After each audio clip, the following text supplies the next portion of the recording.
One day soon. One day real soon. Matter of fact, that's today. Guys, welcome back to the channel. We're going to introduce you to Project Goldylox.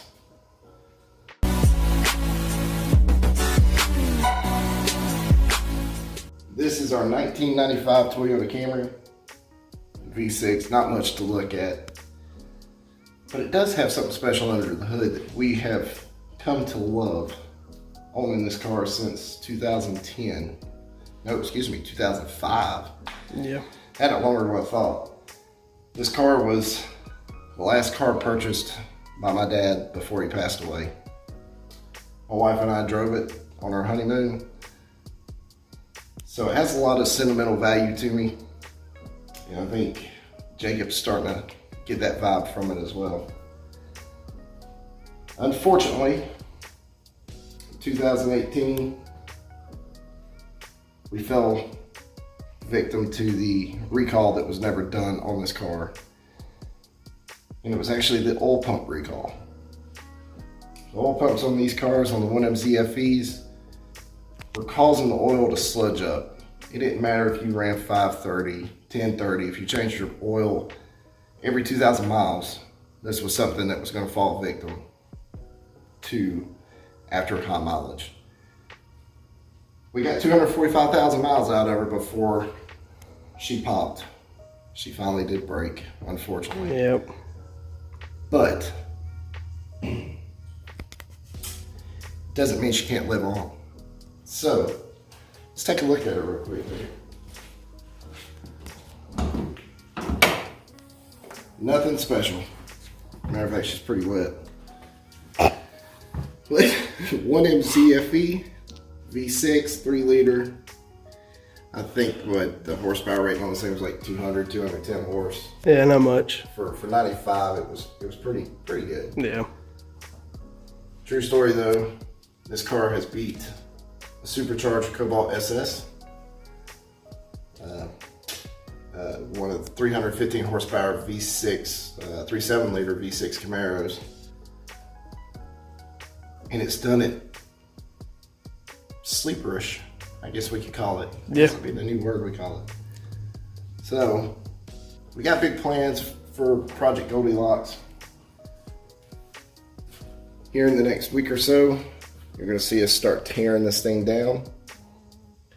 We're gonna get inside that engine, into that block. It's not a motor, by the way. It drives me crazy for people to call an engine a motor. A motor is an electric driven thing that like maybe moves your windows up and down. Yep. Well, an engine is a combustible engine that moves the vehicle. So I guess we can give them a little hint of what we're doing. Just a little. Yeah, maybe. All right.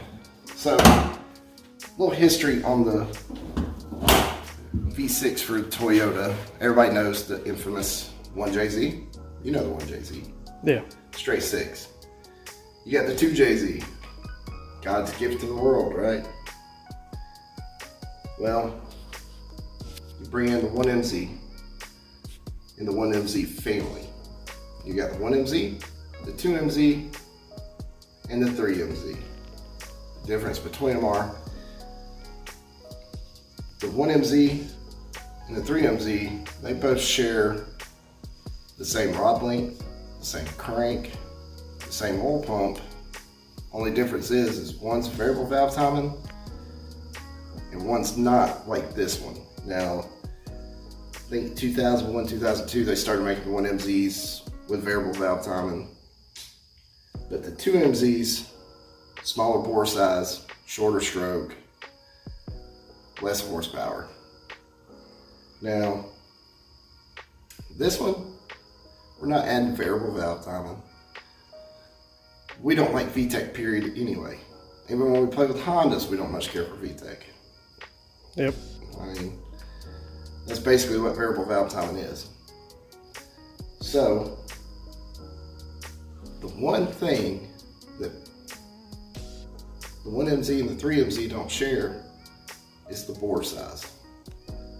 The pistons are much bigger, and putting those in this car is going to make it like a 20 over punch. So, more horsepower. I think, what was that engine like? 250, 260 horsepower or something? Somewhere there closer to 300. Yeah, it's almost a little like bit, your Ultima. Yeah, it has a little bit higher compression. Yeah, more torque. So, are we gunning for high numbers? Oh, why, yes. There's going to be other secrets that come with this. So, what about the transmission? Transmission is something sneaky. I can't find another one. I don't know if there's something different with this transmission. This car was built in Canada, not in Japan. We found that out due to the color. See the mirror? That's the JDM Gold. And that's the Canadian American, US. Yeah. This is like a desert sand mica color. Unfortunately, it was involved in a couple car accidents. Yep.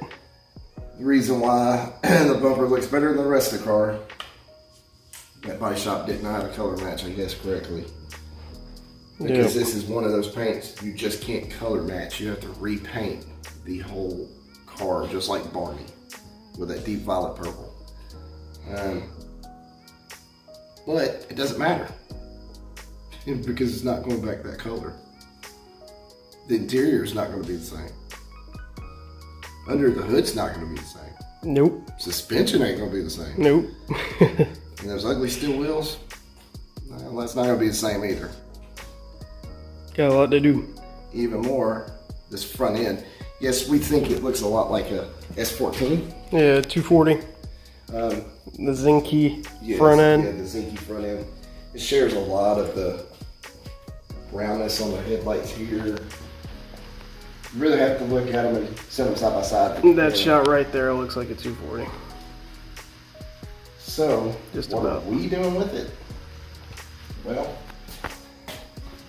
1995 was the first year for the rounded headlights.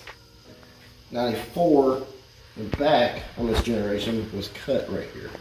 Different grille, different bumper, different headlights. We're going to put those on because those headlight lenses are glass, not plastic. So we don't have to worry about the fade from, like this one, the HID's constantly just destroying the headlight lenses. But those are going in the trash too, of course. We don't use HIDs anymore. What do we use? LED. LED. So guys, we want you to join us on our journey on this rebuild. This one has more of a place in my heart than Barney does. A lot of history with this car. We took it 2005, right after we got the car, to Pensacola, where Jacob got to see the Blue Angels for the first time and get his butt scared to death by F-16. Yeah, and nothing against you, you're sick anyway. He was 5 years old, by the way. Now you turn 19. Very shortly, yeah. Yeah, very soon. So, yeah, guys, this one has a lot. It gets me sometimes because I hate it being down here. I don't like it being burnt down. And it's really a fun car. I mean, we've got a lot of body work to do. It's gonna be sick. Yeah. Think it's gonna be sick? I was gonna be very sick. Custom built exhaust, one-off exhaust too. Oh yeah. Probably get in touch with, if you're watching, Mr. Remy, get in touch with you, do some welding. We may have to buy a welder and some pipe, but we'll try to do everything. Pipe bender also. Yeah, we'll do everything ourselves. Yeah. Why pay somebody when I can do it myself, or we can do it ourselves? 27 years of turning wrenches. This one is gonna be easy. Now, just to get started. Yep. So guys, just keep watching. Keep supporting us. Keep supporting your boys, please. God, I think I stole a line from Goon Squad there, sorry. But they're right, even with them. Support all of us. We got some big stuff planned coming soon. We're about to get Barney down in the shop now since we've got a place to work. We'll just have to move Goldylox back over some more. We got some preventative maintenance stuff on Barney we got to do. So guys, we got Barney coming back down to the shop. Well, actually for the first time. Yeah. Yeah, Barney coming to the shop for the first time. We got some preventative maintenance issues. We got a little bit of cooling issue with it. So we're going to swap out some parts and see if that helps some. We also, in about 2 weeks, we'll start a collaboration with Wicked Stoner Panda, which is also one of our subscribers. We're going to do some work on his Honda Civic, help him out, get that thing going. So keep watching us. We got some stuff going on. This one's going to take a while. Definitely. It's probably going to be. It's going to be longer than a month on Goldylox. I mean, Yeah. We got to get the engine tore down, block to the machine shop with the the new pistons, make sure that it's punched over right, get all kinds of different stuff for it, because when this one comes back out and hits the road, it's going to be sick. So guys, like, subscribe, please share. Hit us up on Instagram. It's going to be down below. And always remember, something we've been doing for quite a while now. Dream big.